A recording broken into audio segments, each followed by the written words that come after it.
রাজবাড়ীর রামকান্তপুর এলাকায় ১৯৬৪ সালে ১৫.28 একর জমির উপর অবস্থিত রাজবাড়ী বিসিক শিল্পনগরী। ৭৭টি প্লট নিয়ে যাত্রা শুরু করা এই শিল্পনগরী বেশিরভাগই বন্ধ হয়ে পড়ে আছে। প্রথম দিকে ৫৩টি প্রতিষ্ঠান চালু হলেও ৬০ বছরের মাথায় উন্নয়নের বদলে বেহাল দশায় পরিণত হয়েছে এই শিল্পনগরীর। লোডশেডিং, খাবার পানি সংকট, ড্রেনেজ ব্যবস্থা অকেজো সহ রয়েছে নিরাপত্তা ব্যবস্থার অভাব। সঠিক পরিকল্পনা ও সরকারি পৃষ্ঠপোষকতার কারণে ঘুরে দাঁড়াতে পারেনি শিল্পনগরীটি।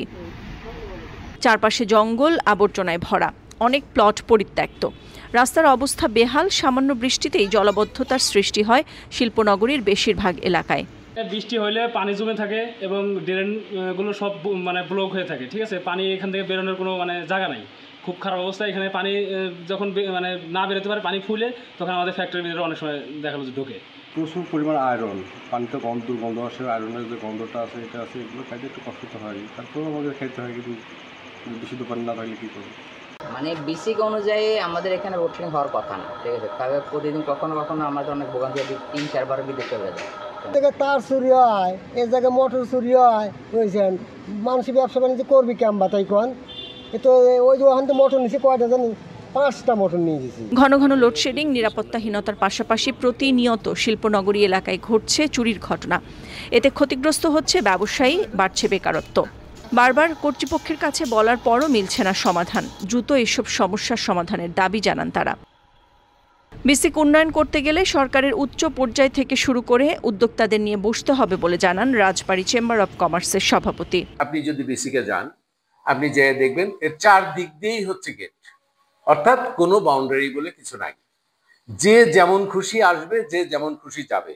গভর্নমেন্ট যতগুলো ডিপার্টমেন্ট ইন্ডাস্ট্রিকে হেল্প করার জন্য পাঠাচ্ছে, ততগুলো ক্ষতির কারণ হচ্ছে ইন্ডাস্ট্রিগুলো।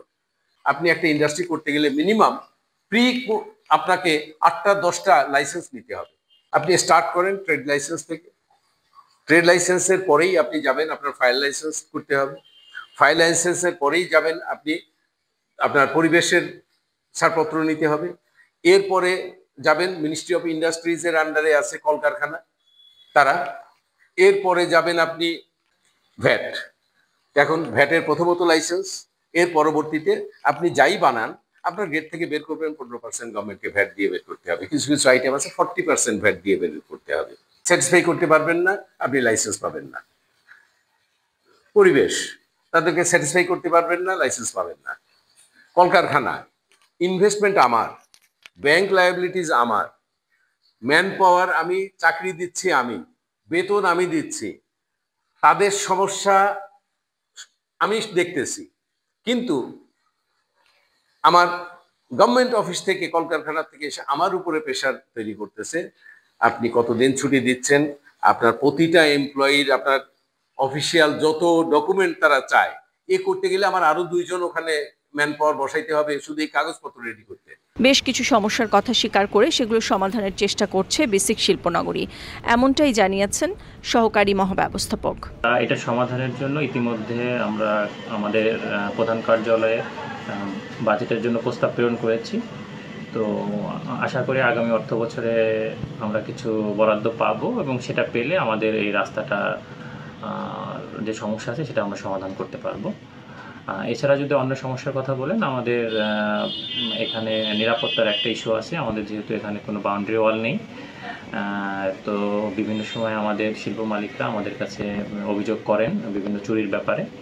তো সেক্ষেত্রে আমরা এখানে আমাদের 2টা অভ্যন্তরীণ রাস্তা আছে, তো আমরা সেই অভ্যন্তরীণ রাস্তার শেষে একটা বাউন্ডারি ওয়াল নির্মাণের উদ্যোগ গ্রহণ করেছি। দ্রুত সরকারি পদক্ষেপে বেহাল দশা কাটিয়ে উঠুক রাজবাড়ী বিসিক শিল্পনগরী, এমন প্রত্যাশা ব্যবসায়ীদের।